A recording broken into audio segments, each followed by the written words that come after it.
All right. Hey, everybody. Welcome back. So, today is our live session where we have a lot of live, real time, present edges that you guys are working through in your practices. So, I'm going to dive into many of the awesome pre submitted questions we received, and then we'll jump on and take some live questions from our audience here today.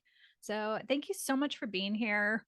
Um, the questions you guys submitted are a fantastic mix of very practical business questions, and then there's a great mix of bigger picture around frameworks and where we're going and kind of what you're seeing real time in your practices, what you're kind of bumping up against each day. So I'm super happy we're going to kind of intersperse both today. So the first question I got, and I got this one from several of you, is around lead magnets. So if you don't know what that term is, and I didn't when I first started, so a lead magnet is kind of a product, an offering, something that is packaged like an appetizer to working with you. It gives people a sense of you. It is valuable to your clients and potential clients. And it's something your practice leads with. It's some of you emphasize that you're kind of overwhelmed by the whole idea of it and you don't even know where to start. It's almost like the too many options creates this procrastination of like getting the thing done. So one thing I wanted to start with is if you have a website already in place, you're 90% of the way there already. So when you think about your lead magnet, I want you to think about a few important pieces to simplify things. One is to simplify things. Like, don't overthink it too much. Don't get in your head too much about it. Just keep it really, really simple. The second thing is just do one thing. Like, don't worry about trying to do a lot of different things, especially if you're just starting out, you're creating one primary offer. Just have one lead magnet, one appetizer. Two, once you conceive of this idea, plan to have it in place for a long time. A lot of times with everything, something's not working right away and we want to change it or tweak it or bedazzle it. Let something work for a while before you give up on it or change it. Lots and lots of times, whatever lead magnet I had going on at the time, it took a few months before I really started to see, like, oh, okay, this is converting, or this is working, or this is really meaningful and impacting my practice in a really positive way. Um, Lastly, and this I think is most important, is whatever you choose, have it reflect you in a really true, meaningful way. Like, it should not only provide good value and good content for your clients, it should ideally also be in a way that it reflects you and what it would be like to work with you. So, a really beautiful example of that is Carmen, who is a microdosing coach. She's in our mastermind. Her lead magnet is an intention guide. So it's a downloadable that can assist people in honestly whatever healing practice they're working with. It's helping them craft and set intentions, which is super meaningful to everybody who is embarking on a healing path. But also, I love it because it's such a true representation of Carmen, who she is, her thoughtfulness um, as a healer, as a guide, just the fact that it's packaged that way. And also, she loves and is very, very wonderful at working with beginners. So, at the start of people's healing journey, that's when you're setting intention. And that too speaks to her larger practice and kind of calling in those people who are her aligned clients. Another example is like for my lead magnets, um, I tend to have long form lead magnets. Like we're in today a form of a lead magnet in a way. It's just really long form. So there's the spectrum from, a quiz that or survey clients can take to a 3 or 4 hour training day or videos people can watch. I tend to love long form. And right now, with my direct healing work, I have an 80-minute workshop that's free, that's downloadable to all on my website. That it resonates with me because the way I like to work with people is very long and very deep. So I have a lot of clients that I work with for many, many years. I'm still in touch with clients that I worked with 20 years ago. And the long form content allows me to go really rich and deep with people, which is how I like to work with them. So I like people to right up front get a sense of what it will be like to be in my practice or in my containers. So that's my advice on lead magnets.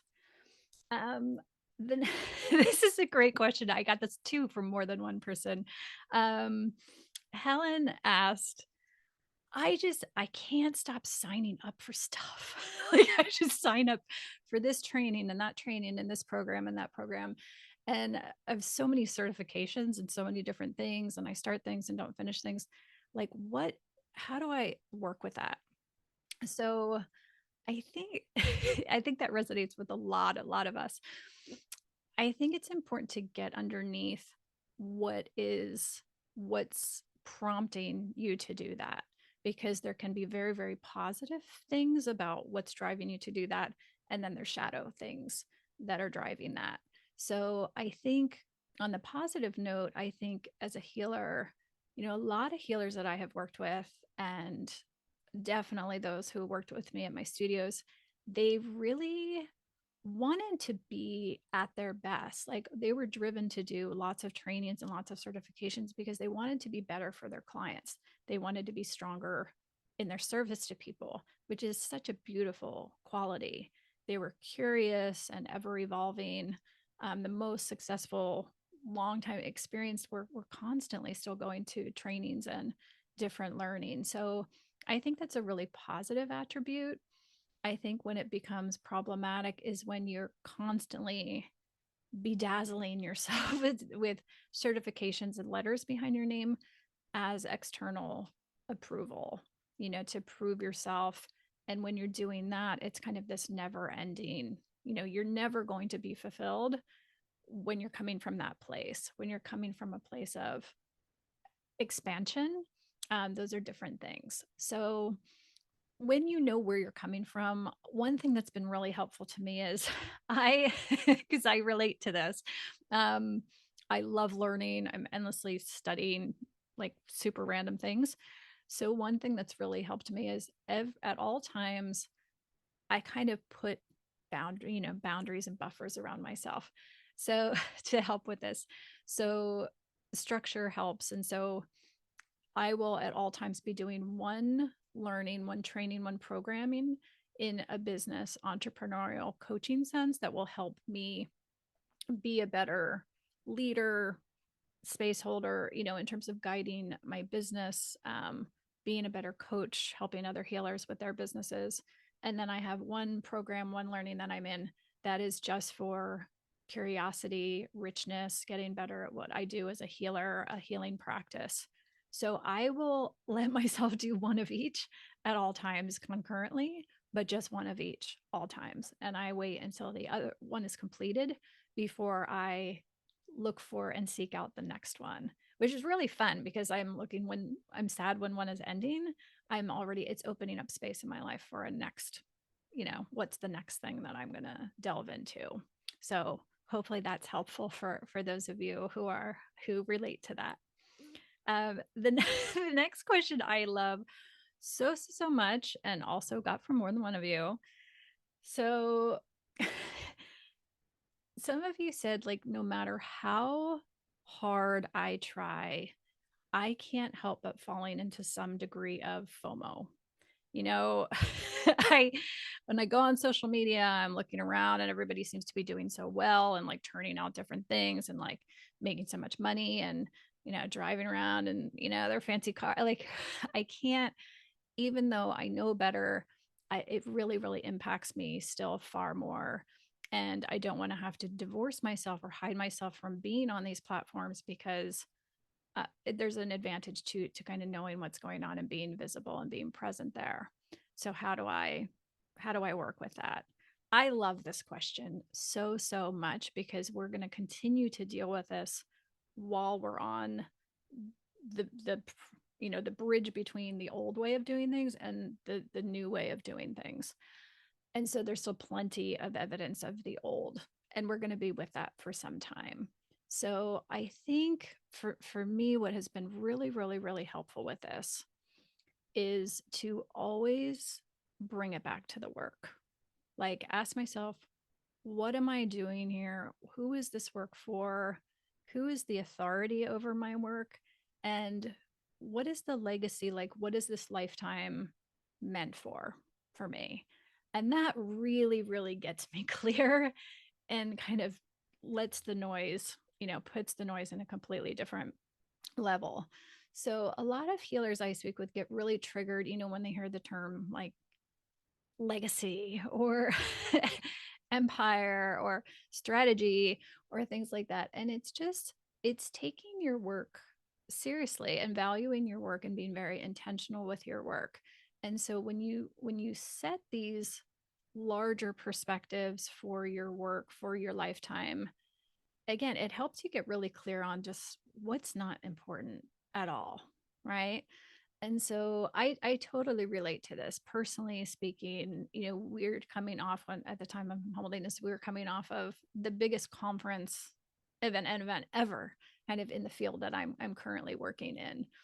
And it was really hard. Every single day I was inundated with colleagues who were like, "Are you going to be there? I'll see you there." I could not believe that I wasn't going. And so that was a huge edge for me to sit with, like the advantage of going knowing that everybody else was going. What am I going to miss versus the clarity of what the work that I'm doing is solely focused on my direct work with healers and for healing of people. And at the end of my life, like my ultimate authority, my ultimate legacy of my work is how many people, how many have been touched, supported by that work, and then in return, like how many others they are able to support. So while sometimes with when, as you grow in your practice, you will have to turn down opportunities for short term to feed your long-term dream of what's most important to your practice. So that's a little esoteric, I know, but it's true. And I think the more we shift out of the short-term mindset, the surface mindset, and sink into more of an embodiment of why we're doing this work, who we are, why we're here, and ultimately kind of what the meaning of what we want to give to our practices. I think that'll be really supportive in dialing down, the noise or anything you're missing out on. So beautiful. So Eric asks, how can I create more structure and accountability in my practice? Like I feel like I'm doing great work. My clients are getting great work, but I can't really see beyond because I'm like down in the weeds of the doing of my business. And so how can I create structure and accountability for myself? Yes. So a lot of you, especially you creatives and artists, structure is so valuable because while it's counterintuitive, the more structure and safety you have within your frameworks, the more creative and spacious you can be. And it's a leap of faith to trust that. But trust me, like the more you have systems, the more you have structure, the more it will allow you to improvise and adapt and lend yourself a lot of freedom in your practice. So one of the big reasons I am so structured and organized in my practice is because I'm like the least structured person in the world. And those of you who know me well know this truly. Um, Although my containers and my programs don't come across that way because I have learned the more organized and structured there is, the more I can actually focus on my clients, which is the most important thing to me. So, whether it's the way you shape your practice, making sure you have the frameworks, the templates, the systems, the structures, making sure when you hire people and surround yourself with a squad, with a team, with colleagues that have those gifts and qualities. Like my key hire, my kind of right hand wing woman in my studios for many, many years, Lorena, many of you know her. she she is the among the most organized, structured people you've ever met. Like she can tell you what she's doing for the next 6 months. Like I don't even know what I'm doing 6 hours from now, like ever. So we were a perfect pair in that she brought all of that structure and safety and consistency to the day-to-day operations of the business. So in your own practice, I think, like whether it's people, whether it's systems, whether it's frameworks and way of doing things, creating consistency, structure, and frameworks will give you that structure. In terms of accountability, that's largely why I love weekly containers. So whether it's in my direct healing groups, we meet weekly. In our mastermind, we meet 3 times a month, every week. And that consistency adds up over time. So if you do something like just an hour a week, is far more effective, in my experience, than doing like a weekend intensive once in a while, which maybe you'll come back from the weekend intensive and you're like, woo, and like get a lot done for a short time, but you quickly, lose that momentum. So the weekly, I really love the weekly regularity of things. So next, a lot of people ask some iteration of, how do I deal with criticism, trolls, just mean people? And trust me, I've been in business for many, many years, been very public facing, and it's, I want you to know, if you're newer to it, it does get easier with time.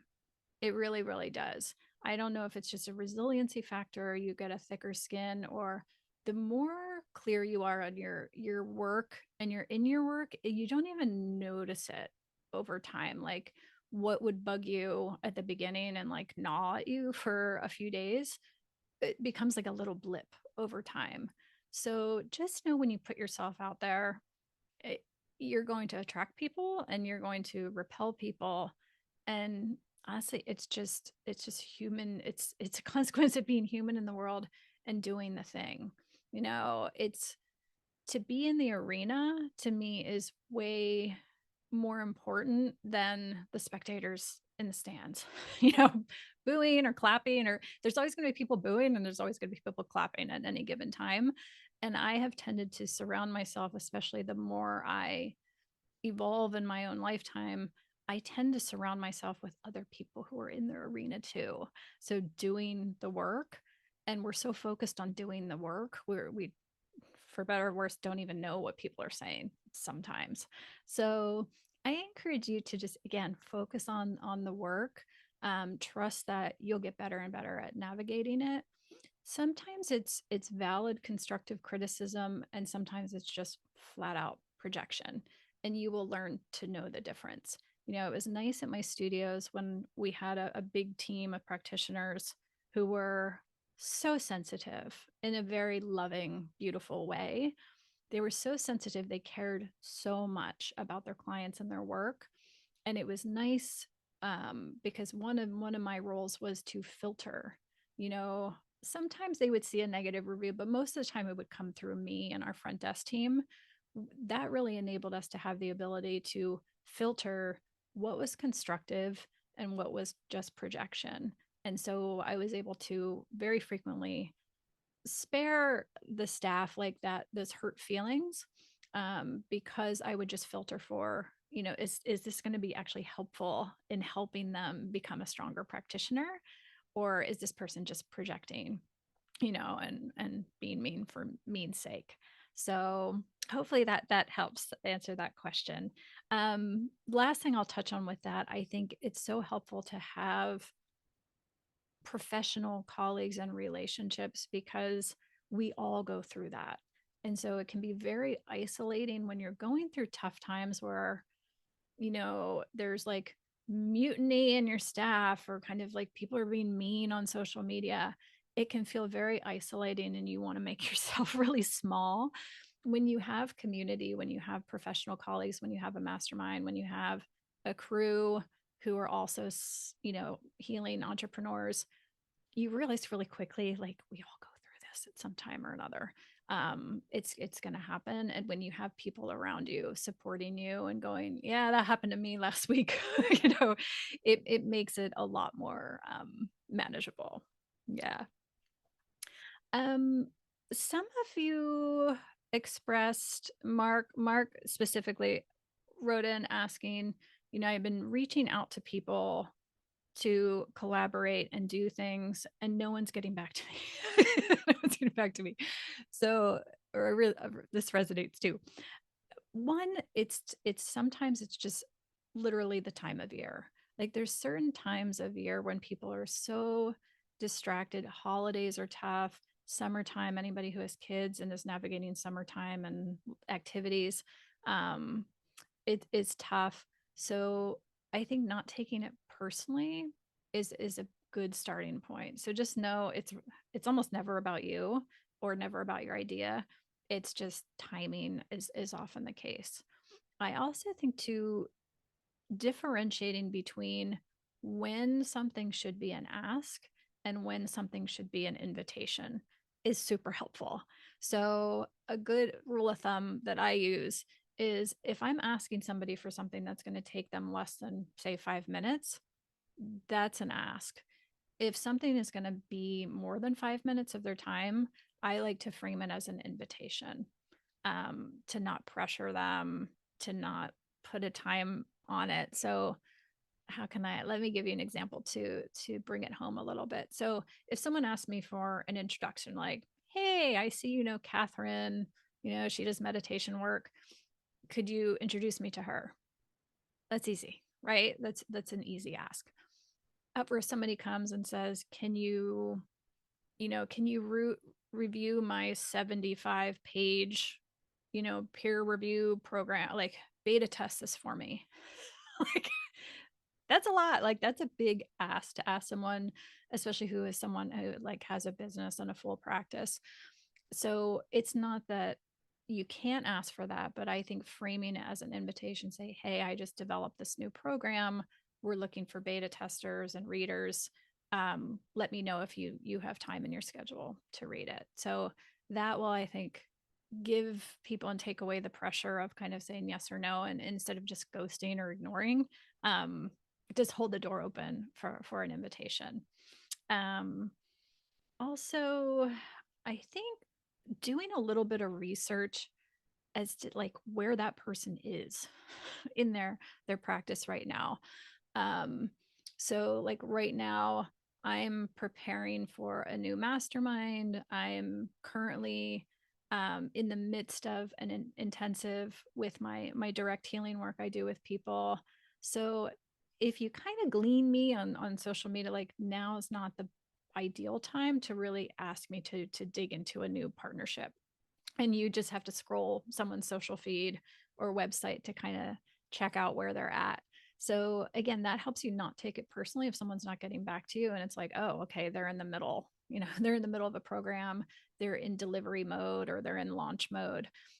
So again, using your empathy to kind of just research and feel out where that person is. I still constantly get pitched for, my business that closed. So it's like just a little bit of empathy, just a little bit of research, um, will go a long way in wanting, people to say yes and collaborate with you.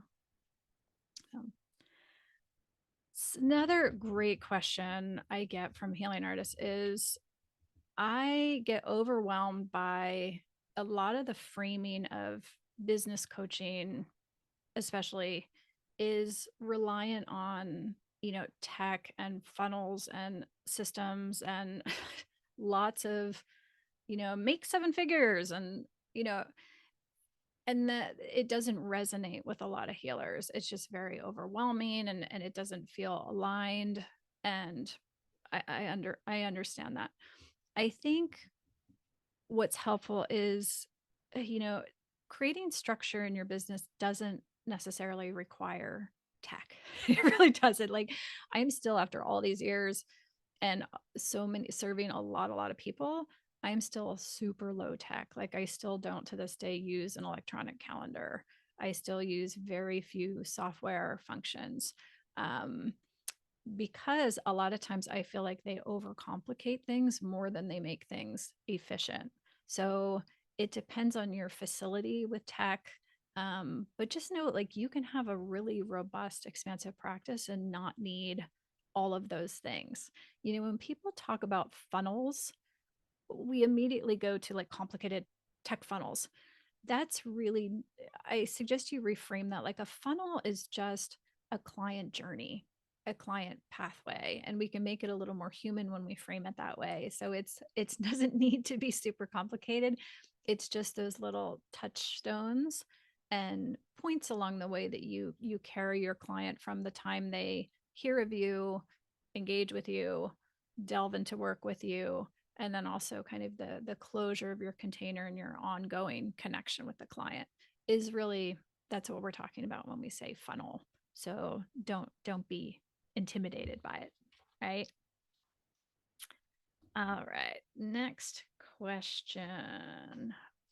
I had lots and lots of questions about marketing specifically, so I wanted to give you guys a rundown of, there's two, to encapsulate it neatly as much as you can through these things. There are short-term marketing things and there are long-term marketing things. And ideally, you want to think about doing a mixture of both things.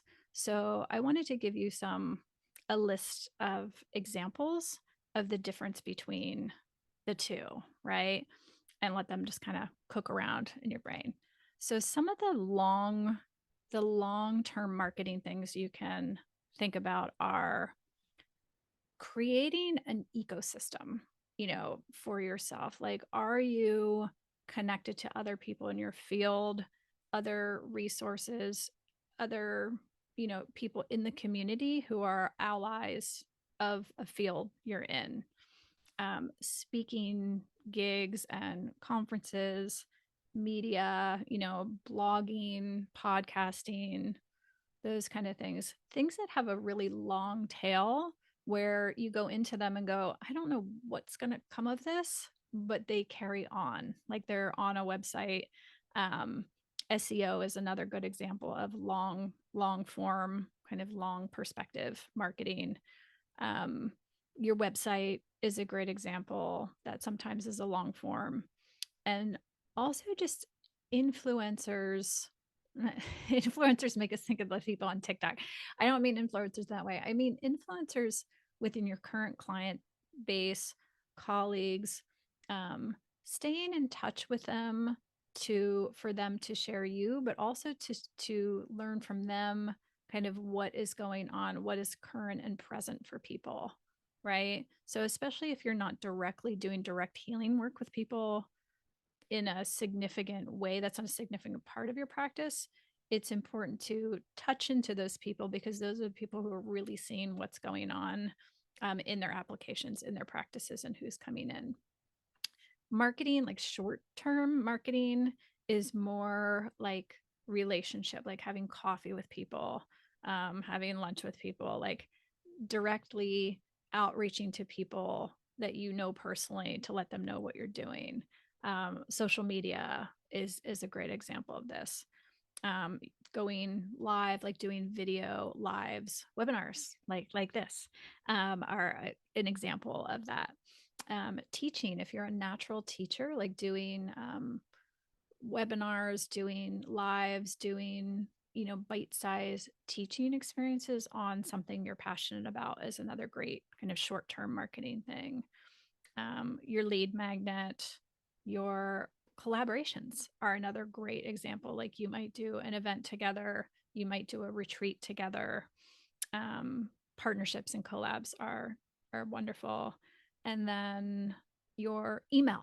I recently had somebody ask me, their coach had told them the email was dead. And I was like, email's not going anywhere. Email, especially for healers, I think is so important because for many of us, our work is predicated on trust, connection, and deep roots with our clients. And email really is the one format that we kind of own the content of. Remember when we're posting on social media and we don't own that platform. We're just kind of like on borrowed land there, versus our email community is our direct clients, people we have worked with, people we already have a relationship with. So that is super valuable to keep and maintain.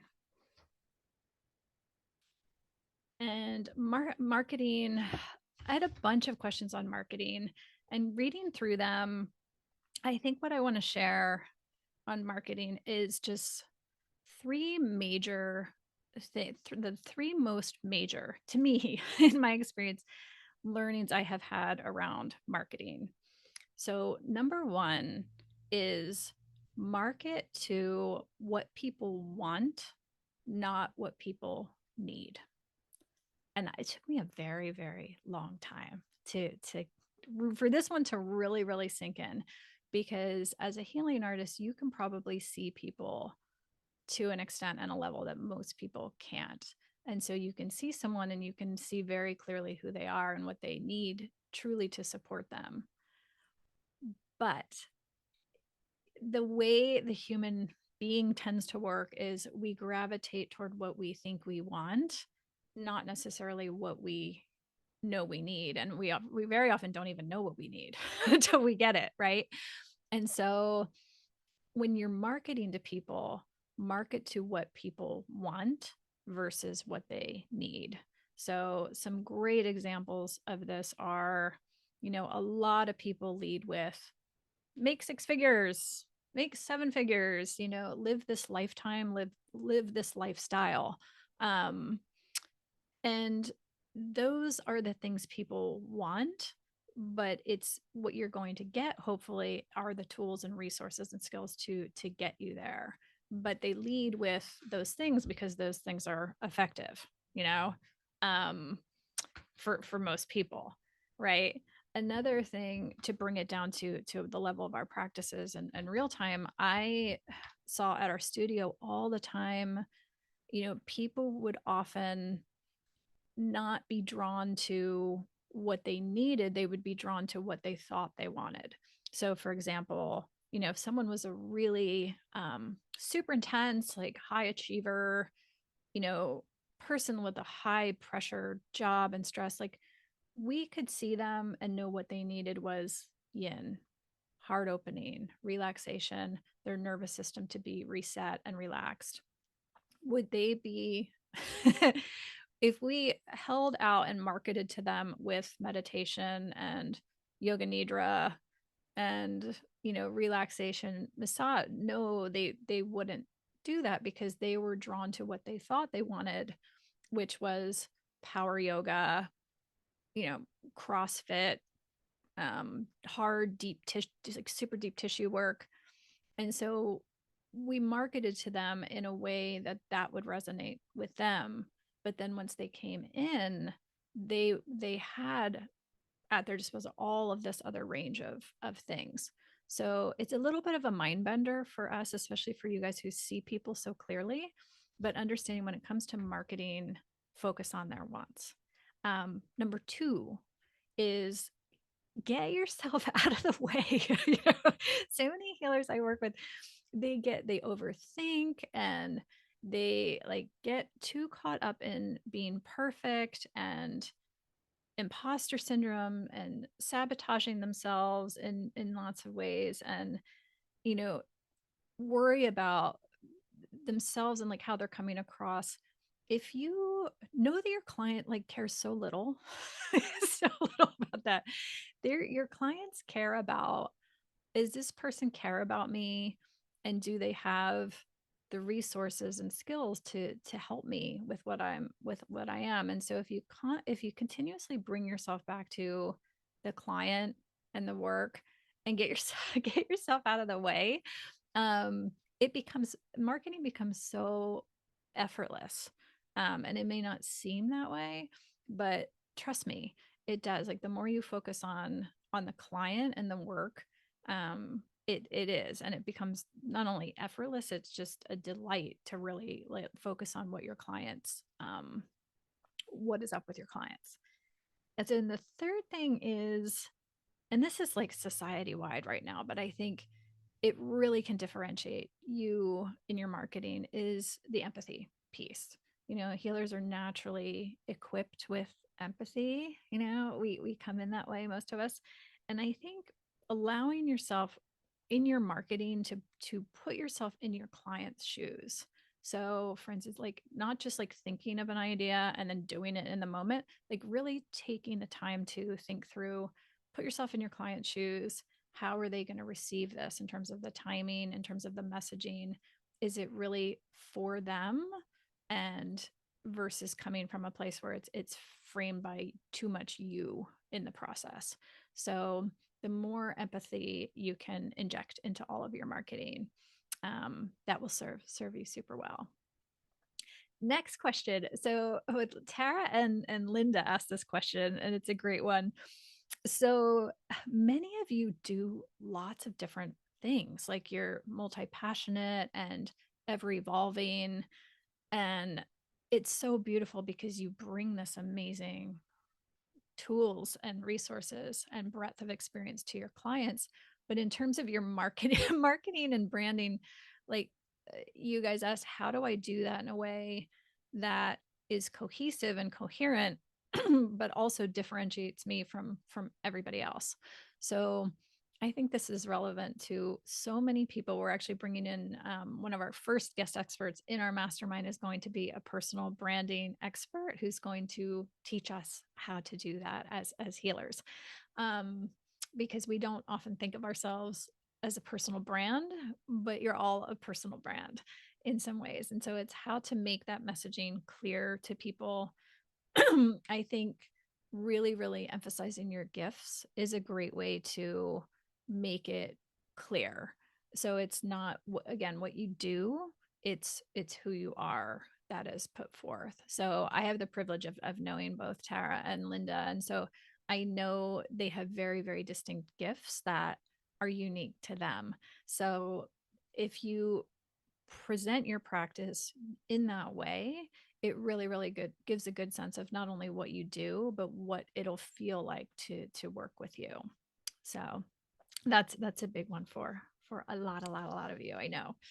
Um, so I had someone write in anonymously asking, I'm still working in my day job, and but my heart is in healing work. And I don't know how to transition. I don't know, I got the sense from this question that that this person was pressuring themselves thinking it was an either or. I saw this a lot during the pandemic. Like a lot of healing artists and practitioners had to go do something else, because all the studios were closed, and they felt like they were letting themselves down because they had to leave their quote unquote healing job to be in this other job.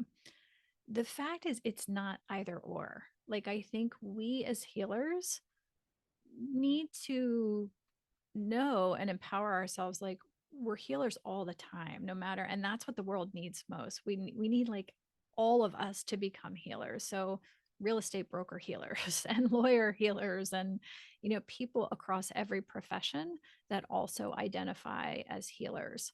So I encourage you not to think that you are less than because you're not quote unquote full time in your profession. The way I like to frame it for some people who are in kind of a super corporate job that has nothing to do with healing, and they're kind of moving to spend more of their heart and energy in healing work, is treat your corporate job like an investor in your new business. Is the way I look at it. So, and it's a hell of a lot better than, a bank or an investor being your investor. Like your structured regular job is supporting all the healing work you're doing for others. And it's a gift in a way. Once you're in the position where you're a full-time solopreneur, healing is all you're doing. It's like all bets are off. It's high highs, it's low lows, it's like times you're busy, times you're, like, what do I do now? It's too slow.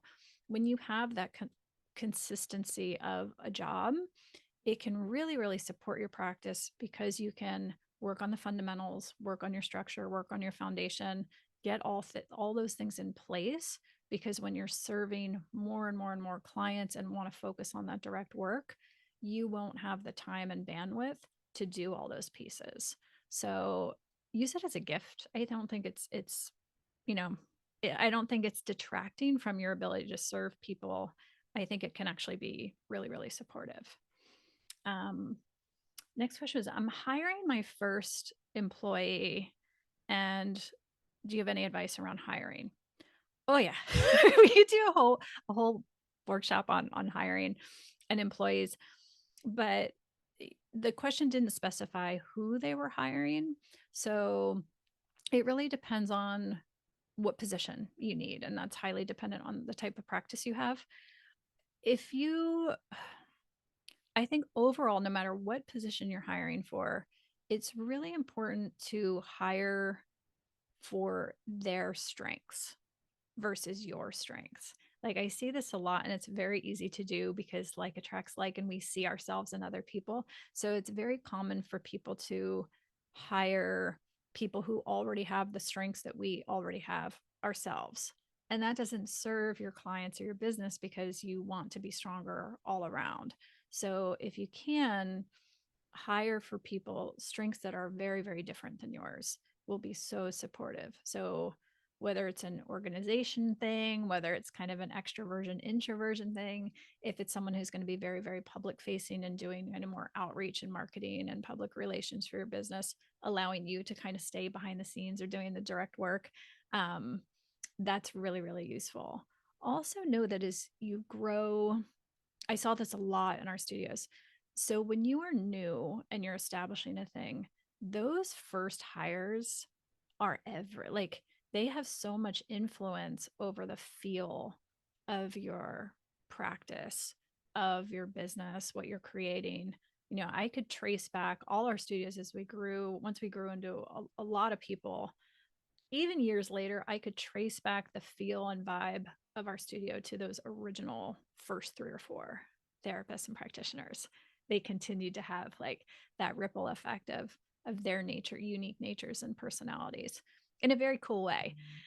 So just know that over time, as you add more and more layers to your practice and organization, if you open more than one studio, over time, the feel of your practice will take on a vibe and feel of itself, and the individual people, it'll be diluted. But at the outset, take extra, extra, extra time to when you're hiring or bringing people in, because they will have an outsized influence on the feel and shape of your practice. Another little nugget that I learned, among your first hire, like most of you will be hiring like an admin help or marketing help. It's helpful, especially if you have a brick and mortar. I think having 2 people plus versus one full-time person is helpful. And again, this will be different for each of you depending on your practice. And this was a mistake that I learned, I learned the hard way, is when you have less people working more often, if they move away, if something happens and you have to part company, it's really, really a huge impact. Versus if you have more part-time people, when you have more diversity, you have more strengths, to feed into your practice, and it's just a stronger table if you have more than 2 legs to your table, right? So I learned this the hard way. I was thinking, I at the time, you don't know any better, but like I was thinking for consistency's sake, it made more sense to have less people. Um, but what ended up happening was when that person left, it was really destabilizing to the organization and to the practice. So um, let's see. I have so many questions for you, but I'd love to pop into the Q&A and chat. Perfect. So Tally's asking, I feel like I'm in a fork in the road in terms of a reorganization of my business focus and purpose. You mentioned yesterday starting from the end point and moving towards that. Can you speak a little bit more to that when I'm in a place where I'm not sure where to begin? Absolutely. I think so many of you are in that spot right now. Absolutely. So, um, another professional actually wrote in similar to that who doesn't know where to start but is in kind of this chasm, a place where you're very clear on the work you want to do, and you're clear that the clients that you do work with are wonderful, like having great results, but you're in this like this pivot point where you don't know what is coming next. So yes, I think starting at the end and always having something to anchor yourself to in a world and place in your life where you don't have something to anchor to, having that end goal as your mantra will help give you that structure and that anchor that is just helpful in manifesting, because the universe can't, until you're clear on where you're going or how you want to feel, it can't, kind of come in and do the support it needs to do, in the practical ways to kind of build that architecture in. So knowing who you love to work with is super helpful. Knowing how you love to work is really helpful. Again, kind of, especially when we're coming out of corporate roles or employee roles, or even just the mindset of the industrial age we're leaving, is it's mind bending to go, I have endless possibility, right? Like I can shape my practice however I want. Like I can design it, I can do online, offline, any combination. So really distilling that down to how you love to work the most will be really, really helpful, in narrowing down all of the possibilities. Um, Another thing, when you're in those standstill where you don't know where to go and you feel either confused or thwarted or stuck, I talked to a lot of people that also feel very stuck. I think a lot of us do the same things. I envision, like, a car that's stuck in the mud.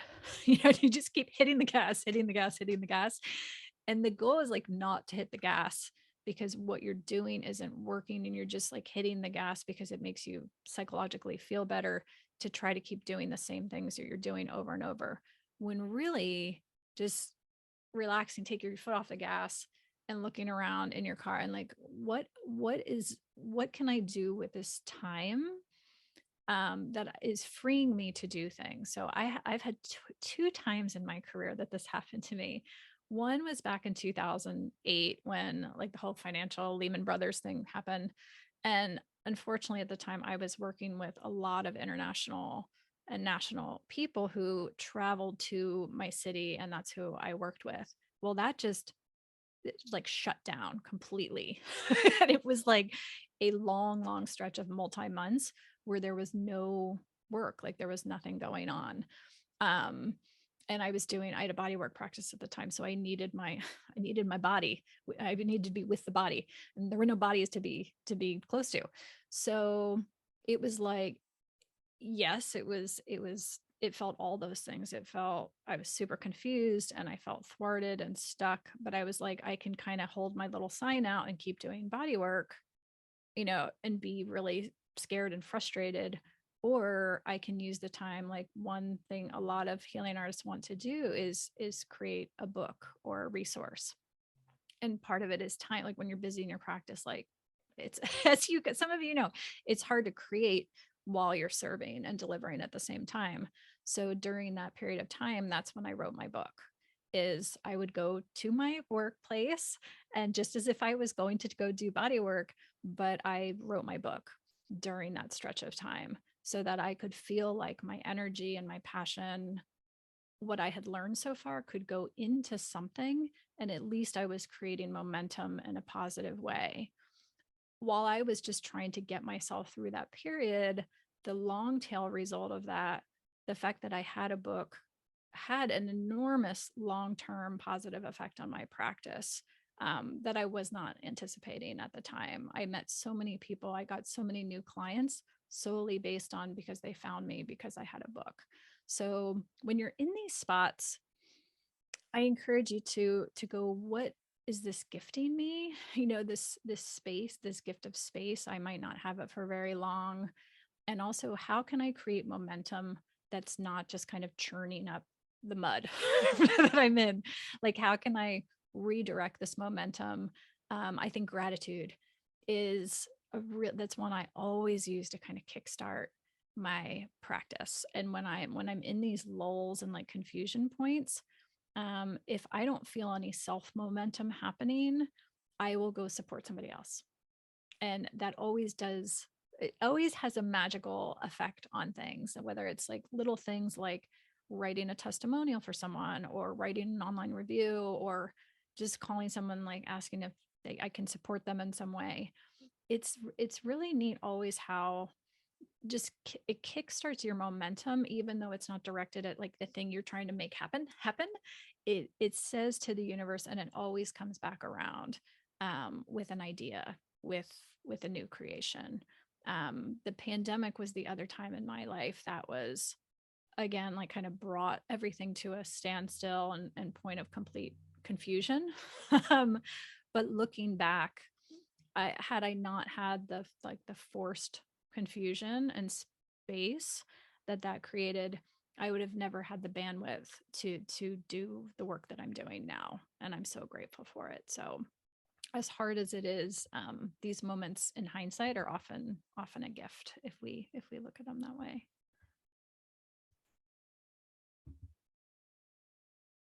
Oh, yeah, I can't see if you guys are putting things in the chat. Please pop them over to the Q&A. Yeah, appreciate it.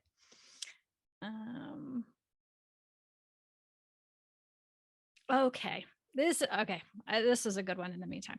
So when someone anonymously wrote in and said, when I speak out about pricing or I raise my prices, I worry less about the public and my clients. I worry about being judged by my colleagues. Mhm. Yes, yes. So, yes, especially in a time that we're in right now when we are really redefining the importance of healing and more people are investing in healing, this is really a powerful question right now.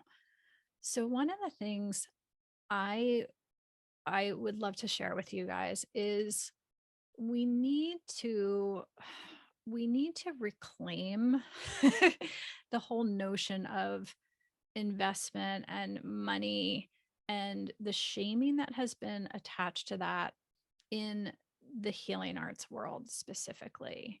You know, when you create a sustainable practice and you have resources to work with, I don't think of it as money. I think of it as creative energy to create more thoughtfully, create more expansively, because I would rather healers have the resources and be at the helm of directing those resources than corporate America, or bankers and venture capitalists. Like, we make choices, we're incented by life completely differently. And so money just amplifies who you are, honestly. And it enables you to create in an aligned way when it's directed for you. You guys who were here yesterday, I talked a little bit about to do the podcast that I recently launched. I wanted to wait until we were sustainable enough in my healing programs so that my healing programs could support the podcast. Because alternatively, I would have to go look for sponsors and advertisers and people who would pay to be on the podcast to pay for the podcast, because it's an investment. It's very expensive. For my little podcast, it's like a team of 15 people work on every episode. But it was important to me to do it right, because if I'm going to do it, I want to bring honor and, bring forth the voices that are on the podcast in a way that's really thoughtful and expansive. And so the way I structured it was my healing programs subsidize all of those other work, all of the other voices that are brought on the podcast that can in turn touch so many other people versus if I didn't, if that wasn't the setup and I had to look outside of myself, outside of my business for funding to fund the podcast, the voices that would be eligible to be heard were just the same voices that you hear all the time through commercials and conferences and other paid opportunity. So when you make yourself sustainable, I want you to have the courage to own that and know that you being more expansive, you being more sustainable, you can just play a bigger role, your impact, and in your bring your heart to in a bigger way to the world. So it's hard, it's stingy, it's judgy, it's hard to withstand that, especially when it comes from um our kindred spirits, right? It's one thing to be judged by, someone who's completely we don't really care about their opinion as much, but it is more challenging when it's someone that we're close to, that we care about what they think of us. And just know, once you're in it, I think we can start to shift our whole notion of what a world would look like when the healers, when the artists, when the creatives have the resources at their disposal to create the world versus the world that we have been living in so far in our lifetime. All right. I can go on and on about this one. Yes. Let's see. Anybody else live? Um, Perfect. Anybody want to jump up with us? Anybody mind being visible? I know it's Friday, so you might want to stay in your robe and PJs. All right. Well, shout if you do. I'm going to keep going. Is it Lan? Yes. Several people asked about this. Thank you. So if you're just getting started, also similarly, Clea had asked. Clea's a wonderful, she's been in practice for a long time, but adding on offerings. And both of us, if you're new, just starting out, you're transitioning your modalities. If you're moving from kind of your existing community into a more expansive capacity, how do I have any tips when you're just starting out? Yes. Yes. So I think when you're just starting out, again, as I shared yesterday, there's so many privileges to just starting out, because you don't have all of the conditioning coming in of the way things have always been done. So when you're just starting out, again, focus on who you are, because you don't yet have the you don't have like the testimonials, and you don't have the experience, and you don't have all these other things to draw upon. You really need to draw upon yourself and your own gifts, which again are far more meaningful to your clients than you realize.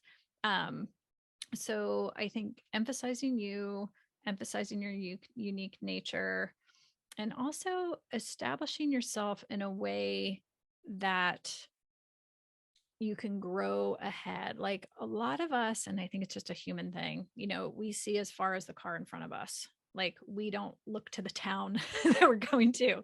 So again, shifting from the short-term mindset to where you're going ultimately is really, really helpful. So part of Clea's questions with that is like, as I grow and I hit these points in my practice of growth. So say you're going from, your family and friends to strangers, and then you go from that to hiring your first people to a studio and practice. And so if you can early in your practice establish like how do you want to work, who do you love to work with earlier on, it will save you so many kind of growth edges. You all have other ones, but it will save you a lot of growth edges along the way. So let me give you an example. So one of the things I knew when I went from being solo to working with a team was I wanted to ensure that I could grow once we became a team, that it was all about the thing we were building and it wasn't me. And the only way to ensure that was at the outset of the studio, I was not a practitioner in the studio. And that was super counterintuitive at the time. Like I had a really established practice. Um, it made sense financially because I could have brought in a substantial amount of money that I wasn't, paying payroll for. And that would have been the best short-term solution. But I realized like long term, I wanted to create something with many, many different people where it wasn't predicated on just my presence, just my hands-on work. And so from the start, I didn't include myself in that so that I could focus on building the thing as a whole, if that makes sense. So I think in each of our practices, you can kind of tailor that idea to each of you in terms of whether you want to have multiple physical locations or whether you want to be online and grow that way. So those are the things. I think when if you're new to the healing arts, just the need from the public is so overwhelming right now. It truly, truly is. If you talk to any longtime healing arts practitioner, we can't have enough healing artists in the world right now. So we're very quickly, I think, going to easily move beyond, finding clients, having clients. It's more about like finding our aligned clients rather than just, yeah, starting out. Basically, you just need to talk to people and let them know you are. Oh, good.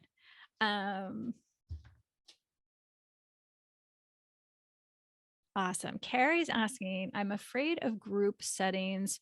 What do you do with someone who is not? Ah, that's a great question. Okay, let me read it for you guys who are watching on the replay. What do we do when someone who is not a good fit in the group and publicly critical? I'm guessing strong guidelines can help, but do you offer refunds to the cranky person? Have any ideas on frameworks for this? Yes, I sure do.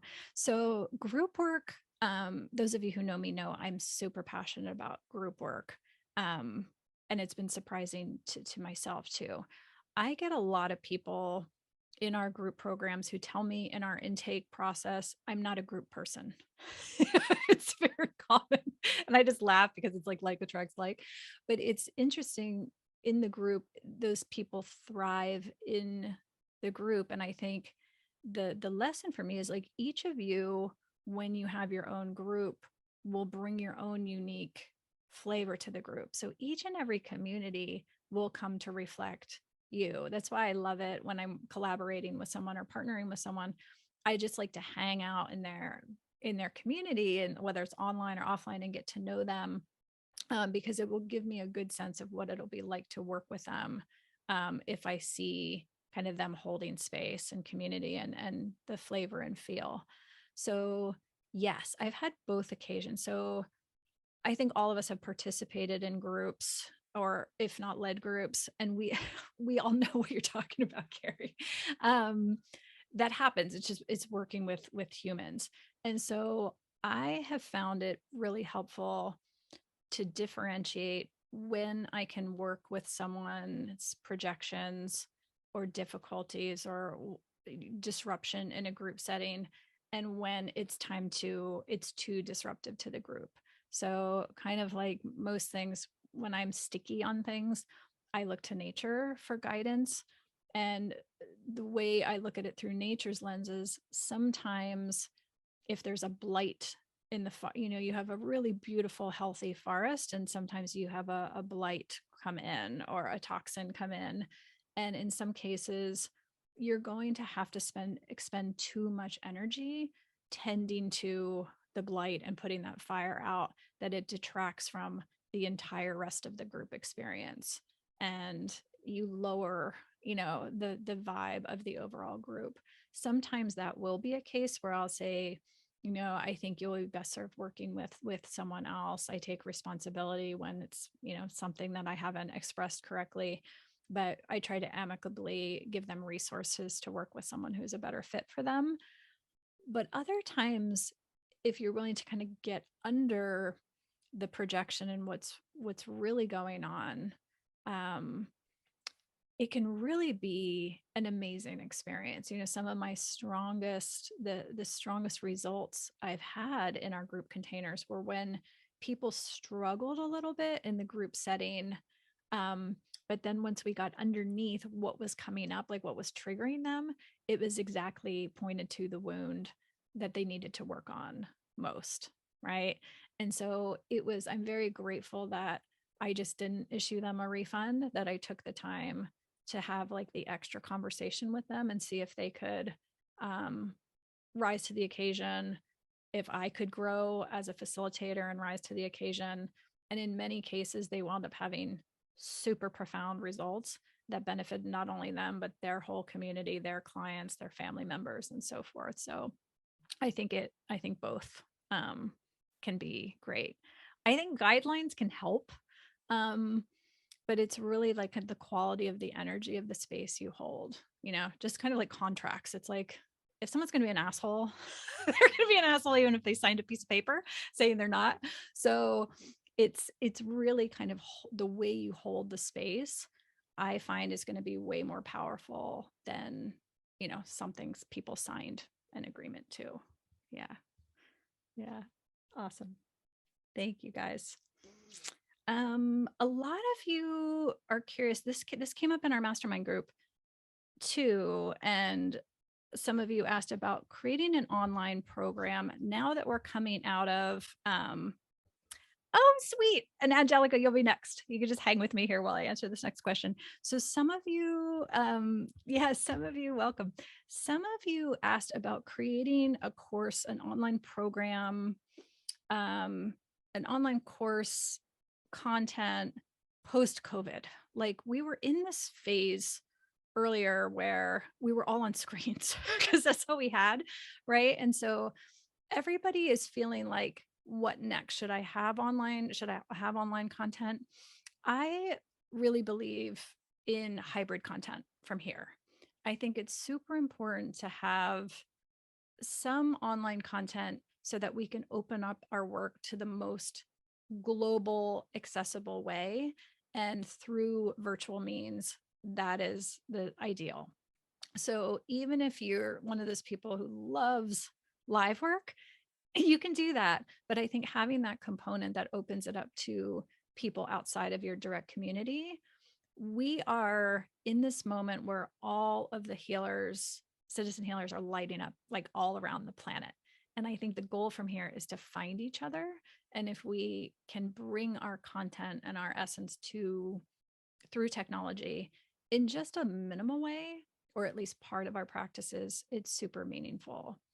In terms of the last thing I'll lead with is in terms of creating online course content, program, classes. One helpful thing is, I think it's great to market, promote, share the thing before you build the thing.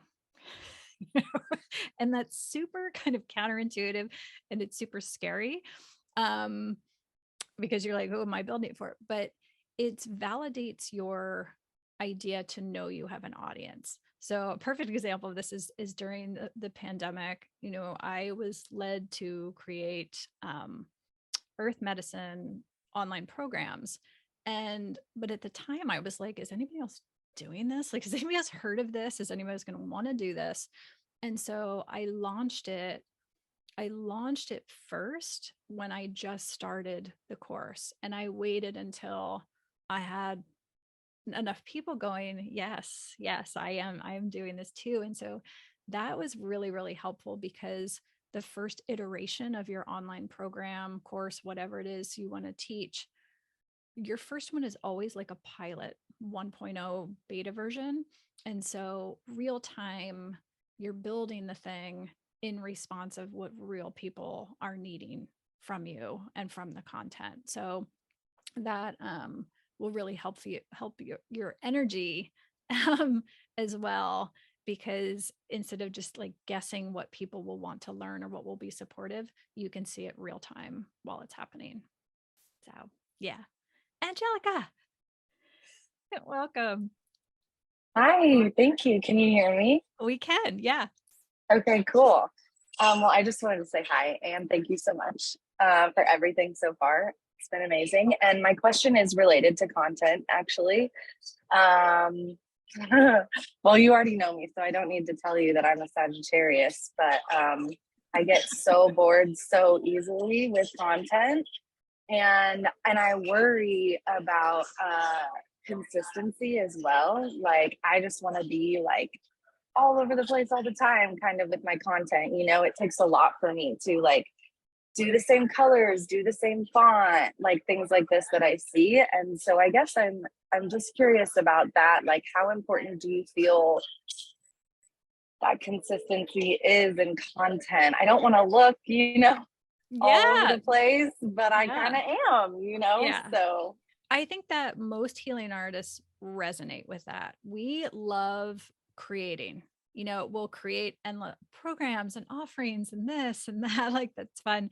But I think it's part of the consistent structure is flipping that is we have to spend, and this is where kind of the entrepreneurial business side needs to come in and meet.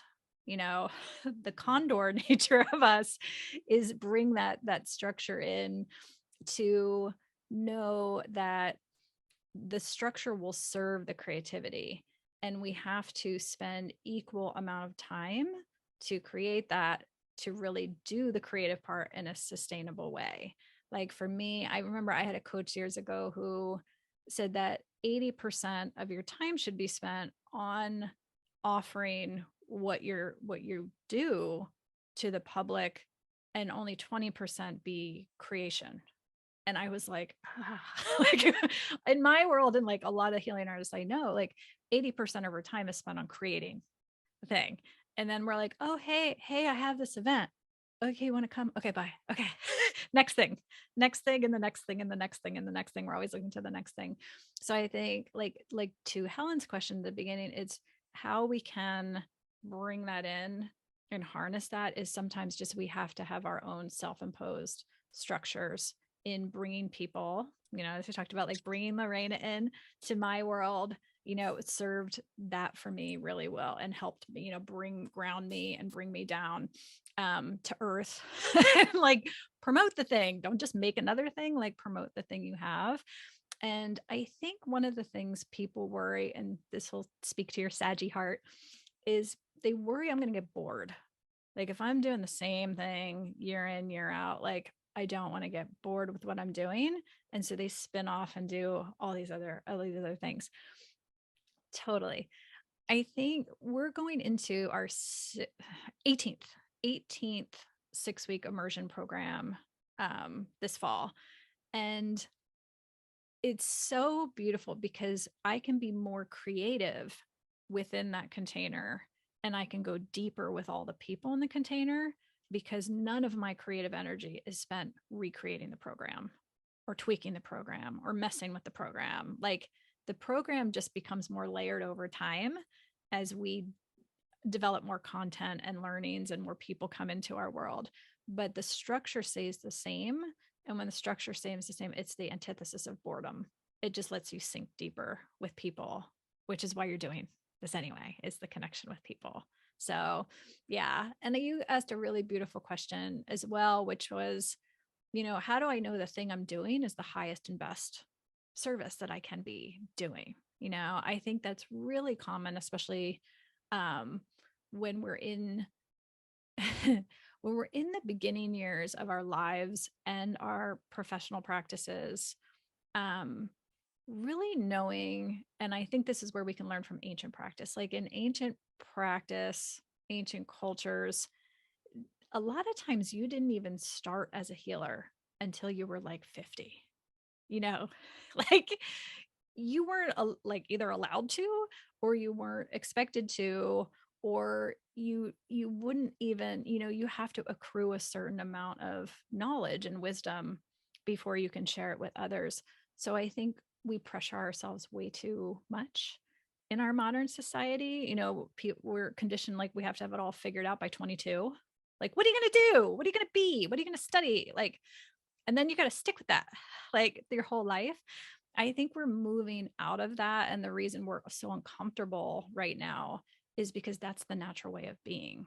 like everything, once you get to be like my age in your profession, like you'll look back and you'll go, oh, all of my 20s and 30s were like a complete experiment of me just accruing experiences and learnings.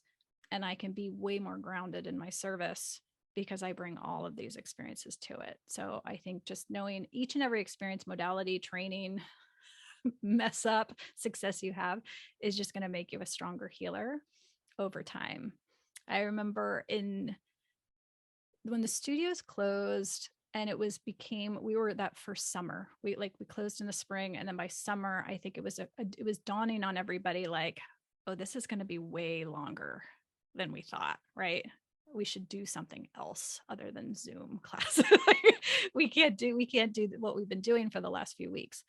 And I went to one of my mentors and for guidance, like, well, how do we survive? How do we keep the studios open? How do I keep doing the same thing we've been doing? And she said, come this fall, you're going to begin to start doing the work you were meant to do in this lifetime. And I was pissed. Like my initial reaction was like salty and like, I was like a little very childish in my response. I was just like, you're crazy. Like, I've just spent, the last decade of my life, like working really, really hard. And this is my legacy. Like, this is my work. And it was inconceivable to me that all of that was practice for something else. Right. But lo and behold, like now I see the greater wisdom. So yeah, I encourage you to not think you're doing what you're doing at this present time to pressure yourself too much on like, yeah, it serves the greater purpose. Yeah. Yeah. Good to see you. Sweet. Anyone else have any questions in the Q&A you want to pop on? Come up live. Oh, Beth. Hi. Hi, hi, hi. All right. Let me read through your question and I'll condense it for the crew.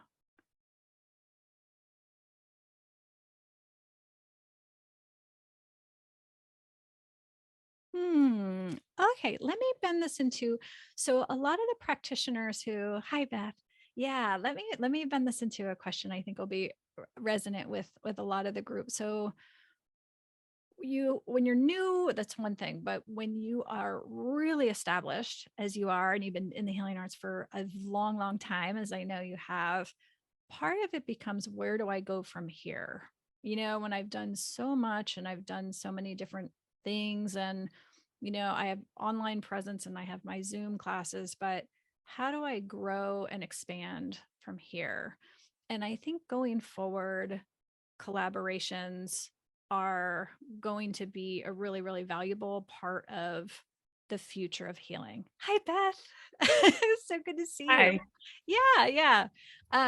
Let me complete that thought. And then if you want to tack on to this, I think the future, the more we get clear on who we are and we get really clear on our niche and who we love working with and who really benefits by our unique presence and work, it will enable us to collaborate with more healers. The old way was, other like certain modalities preventing other modalities, and we didn't really touch in together. Like doctors didn't hang with massage therapists, and massage therapists didn't hang with acupuncturists. And we were in these old models of competition, as if you can't go get massage and see a doctor at the same time. It's like that's more about ego and that's more gatekeeping and about you than it is about serving your clients, because our clients will be served by all of these things over time.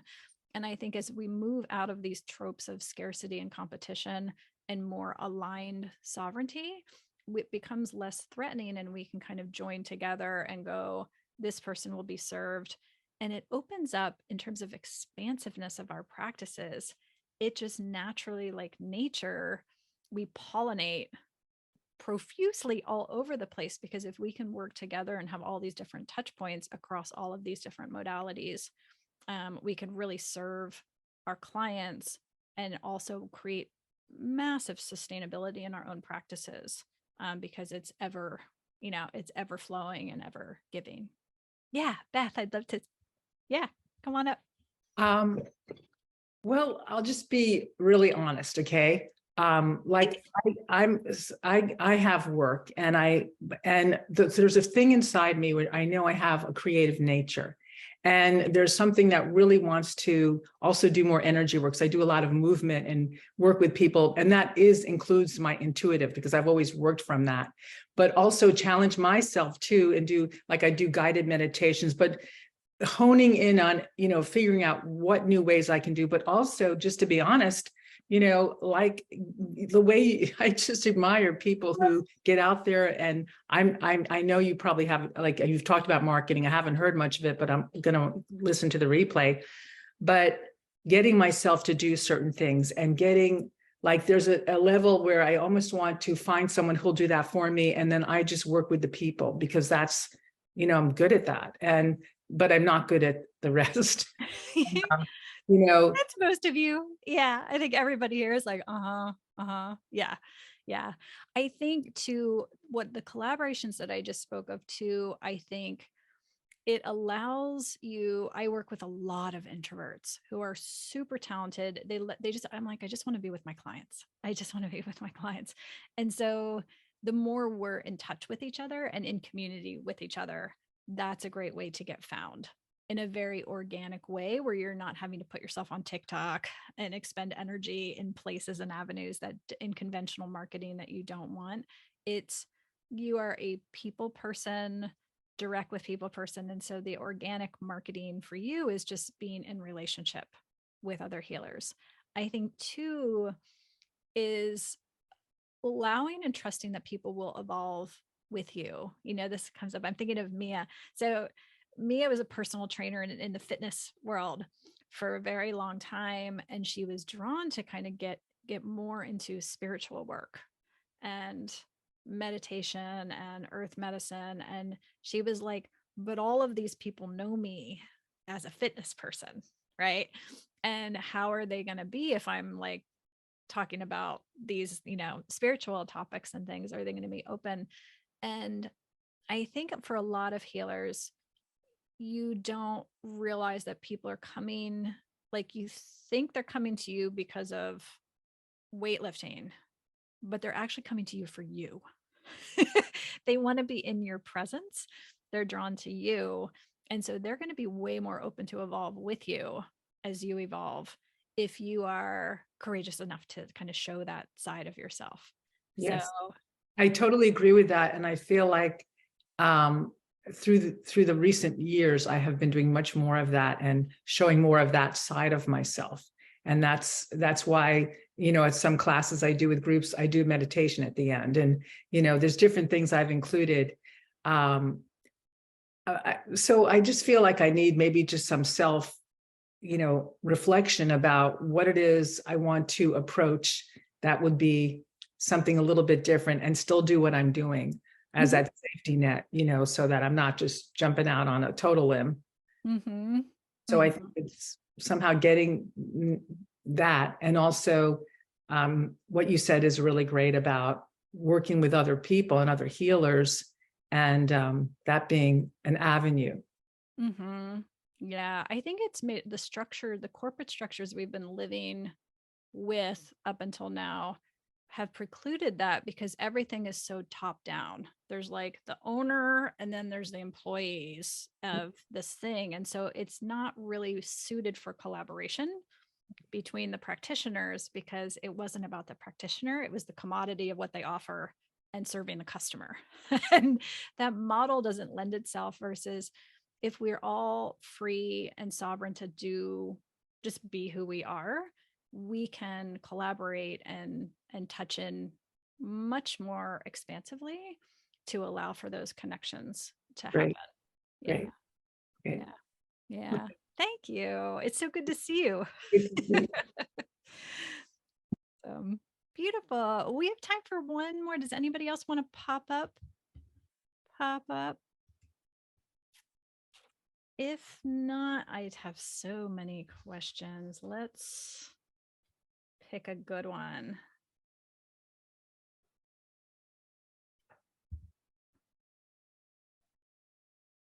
All right.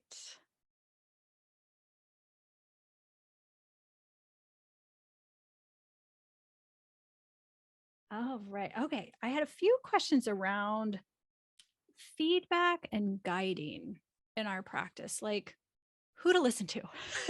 A lot of you as some version of, collecting feedback, um, whose advice to follow. There's so many people telling you what to do and how to be and what's the right thing, right? Right. So that's very, very valid and multi-layered. So first of all, I don't think enough healers give themselves the credit to listen to your own intuition. For many years, we've tried to fit ourselves into existing boxes versus being the box or just blowing up the box, right? And creating things that are reflective of who we are. Um, the most successful things I have done in my practice and probably in the course of my career were the things that absolutely had no logical basis. Like it was just me following my heart and kind of creating things in a way that were informed by my intuition versus my mental, intellectualizing the thing. So that would be my first thought on the subject. I also think when it comes to feedback's so beautiful, especially if you are always open to feeling taking the pulse of like all of your containers and programs and community all the time and integrating along the way. You don't necessarily have to do a whole nother thing to accommodate feedback. It's like if you're constantly nimble and making adjustments along the way, treating your programs, containers, and practice like a living, breathing thing versus a static thing that needs to be super rigid and structured overly. I also think it's important to in my studio life we had 22,000 customers. So we were never at a loss for people's ideas. Like people were constantly expressing their opinions and thoughts and ideas of what we should be doing and what we should be offering. I have found it most valuable to listen to the people who actually are are there with you, who are in the program versus outside. It's very interesting. Oftentimes the loudest voices in our lives are people that don't have skin in the game, who aren't in the arena with us. It was people who were constantly demanding offerings and services and classes who never came. And so I found it way more valuable to ask the quiet ones. I asked the people who came, who had been members for many, many years, or who came to classes 4 or 5 times a week, who never offered their opinion, but they had the richest feedback because they knew us and they knew things we could improve upon, little things that our through our staff lens didn't see. And so I think listen to the people who support you, are with you, who know you, um, who have a sense of like what you're trying to create and achieve with your practice. I also think it's helpful when taking feedback to offer it as an invitation. I feel like we're at this moment where we're way overdoing the surveys. Like just this week, I've sent a survey for tires I had bought, um, a local crematorium when I had no use of our crematorium, like what I think about all of these things. Like it's really time consuming to be asked for people's energy when people are already feeling very full a lot of the time. So I think being intentional about the way you invite feedback, like I like to offer in my programs a course feedback form, or like in every communication with my studio clients, um, there was a little link they could just click to reply if they wanted to give feedback about anything. So it wasn't like take the survey, give me my feedback so I can use your feedback. It was more an invitation to provide their feedback on their terms, which I think is especially when people are so overwhelmed with survey requests right now. I think that's a great way to reflect feedback. And lastly, I think accepting feedback from people who you admire. I so wish, and I see this in reverse now. So when I was a young practitioner and I had no idea what I was doing, it's been various ways. I'm just kind of stumbling through it, doing my best. There were so many people who were there to offer support to me. And I see in hindsight, they were waiting for me to step into it, to step into their mentorship. And I think for a whole confluence of reasons, I think as healers, we're not trained to get mentorship in our modern society. We get mentorship in the skill itself, but we don't get mentorship in, professional life and our career and business. Like I spent many years not thinking my practice justified business coaching or even knowing it existed for me. And now in hindsight, I see early on those people were there and they were kind of open to that, but they didn't want to, I think they were hesitant. And now that I'm on, the other end of my career, stepping into that period of my own life, I am definitely open to younger people. And that's a big inspiration for creating this mastermind and creating this community, is so people have that at an earlier stage in their career and know that they're worthy of that. They will benefit by that, because that's true in every other profession. They have those professional mentorship. So I think there's nothing like getting advice and feedback from someone who's done what you want to do. and, and I know in my life, when I was like starting out, there were people who were like, I've opened a studio before, come have lunch with me. I'll give you the scoop. And so I think taking advantage of those opportunities for those people, there's one thing to learn intellectually from books and classes and things, but there's another thing to kind of sit down with the people who've done the thing, who've like been in the arena and have, have the scars and have the little trophies to show for it. They're there for you, I think, way more than people know until you're through to the other side. So yeah, yeah. So much more to share. I hope you all stay in touch with me. Thank you all for being here live. I'm sorry we didn't get to all of you. I know some of you were in the chat, so I will review those later. But thank you so much. If you missed the earlier sessions, we will be sending out the replays soon. And if you have any follow-up questions, I am very easy to find online. So thank you so very much, and good luck and best wishes for all of your practices.